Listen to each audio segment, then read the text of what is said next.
నమస్తే, welcome to JM6 TV. ఈరోజు ముఖ్యాంశాలు.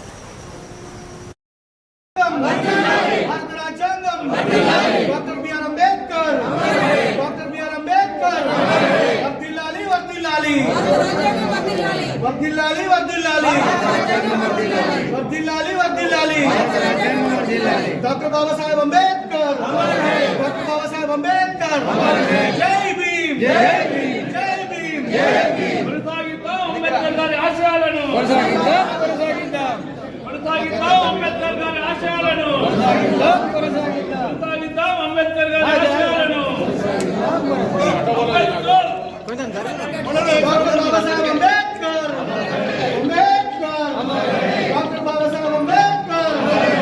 వర్ధిల్లాలి భారత రాజ్యాంగం, వర్ధిల్లాలి భారత రాజ్యాంగం, వర్ధిల్లాలి భారత రాజ్యాంగం.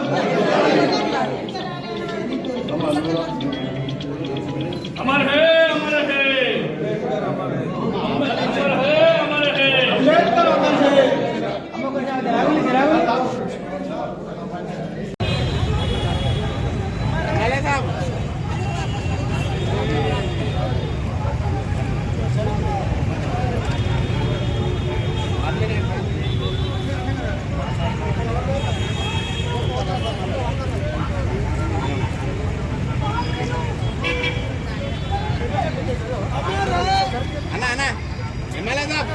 एमएलए साहब सर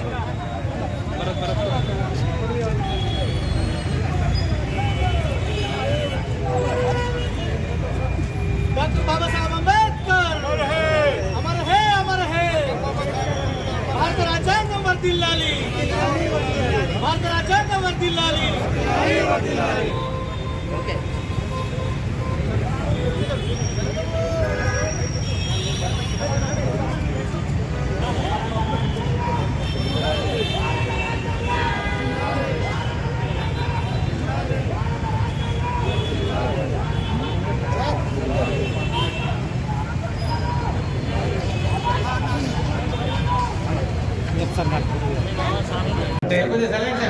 తెలియని వారు, భారత రాజ్యాంగం అంటే చూడని వారు ఎంతోమంది ఉన్నా భారత రాజ్యాంగంలో ఏమున్నదో కూడా తెలియని వారు,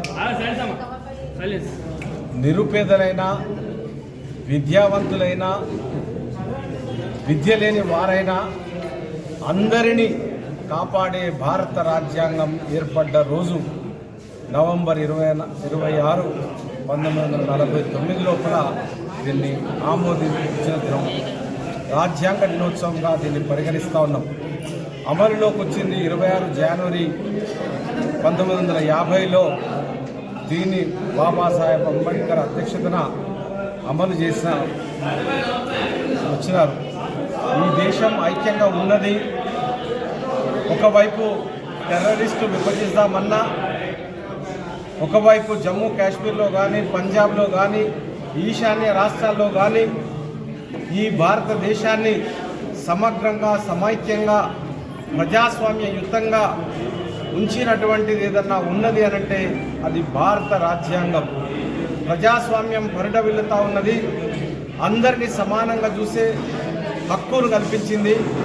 అందరికీ ఏదైతే ప్రాథమిక హక్కులు ఉన్నాయో మాట్లాడడానికి కానీ ఉండడానికి కానీ ఇవన్నీ హక్కులను కల్పించినటువంటి భారత రాజ్యాంగం ఏర్పడినటువంటి అమలులోకి వచ్చినటువంటి సంవిధాన్ దివస్ రోజు. ప్రజలు ఈరోజు మనం అనుభవిస్తున్న స్వేచ్ఛా స్వాతంత్ర్యాలు ఆ రాజ్యాంగం మూలంగా మనకు సంభవించినటువంటి హక్కులవి.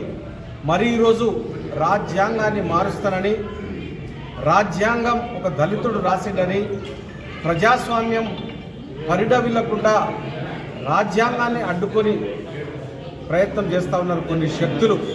కాబట్టి ఈ ప్రజాస్వామ్యం పదిలంగా ఉండాలన్నా, ప్రజాస్వామ్య పరిరక్షణ ఉండాలన్నా, ఈ భారత రాజ్యాంగం ఉండాలన్నా మనం అందరం కూడా సమైక్యం ఉండి పోరాడాల్సింది ఉన్నది. కాబట్టి ఏ శక్తులైతే భారత రాజ్యాంగాన్ని రాసినటువంటి అంబేద్కర్కు వ్యతిరేకంగా పోగు చేసుకుంటూ ఉన్నారో వాళ్ళందరి కుట్రలు కుయుక్తులను మనము సంఘటితంగా సమైక్యంగా ఉండి పోరాడాల్సిన అవసరం ఉన్నది. కాబట్టి మరొక్కసారి రాజ్యాంగ దినోత్సవ శుభాకాంక్షలు తెలియజేస్తూ సెలవు తీసుకుంటాం.